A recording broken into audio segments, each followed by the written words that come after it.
Sur le qui-vive depuis plusieurs jours, ils se sont levés à 3 heures ce matin. Cette nuit au Vernois, la température a chuté jusqu'à moins 2 degrés. Faire de la fumée au maximum pour faire un nuage et éviter que les rayons de soleil viennent brûler les bourgeons. Enflammer de la paille mouillée pour peu à peu installer un écran de protection. Les tracteurs tournent aussi à plein régime dans le but de brasser de l'air et tenter d'assécher les vignes. La végétation a 15 jours d'avance. C'est gelé, il y avait beaucoup de rosée, voire même de pluie, parce qu'on a eu une averse hier soir. Donc je pense que c'était nécessaire. Est-ce que ça sera suffisant? Ça, je ne sais pas.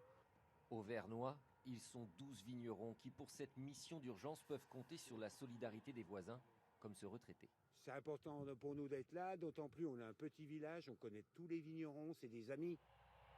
Peu avant 6 heures, un épais brouillard de fumée est en place au-dessus des parcelles les plus exposées. Juste à temps pour lutter contre les premiers rayons du soleil, car c'est là que tout se joue. Ben là j'ai la glace là, il n'y a rien. Ouais. Mais j'en avais tout à l'heure, là j'ai regardé sur... Oh là on voit bien. L'être humain qui est jamais allé au soleil, puis du jour au lendemain il enlève le t-shirt, il prend le coup de soleil. Et là c'est exactement pareil. On a eu la nuit, à l'extrême le bourgeon est la grappe est dans un cocon de glace, et si vous y amenez directement de la lumière dessus, le soleil dessus, eh ben, ça va faire l'effet loupe, ça va griller le raisin. Un premier épisode de gel il y a 3 semaines avec peu de dégâts. Une catastrophe en 2017 avec 80% des récoltes perdues. Clémentine Beau, elle, débute dans ce métier de plus en plus compliqué. Nous, ça fait 3 ans qu'on s'est installé avec mon frère. Et chaque année, il n'y en a pas une qui se ressemble. On a toujours un aléa climatique, toujours un risque. Alors, soit c'est la grêle, le gel, le manque d'eau.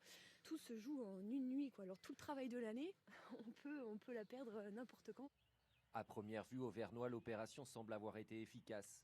Mais tout proche, d'autres secteurs non protégés ont subi quelques dégâts encore à évaluer.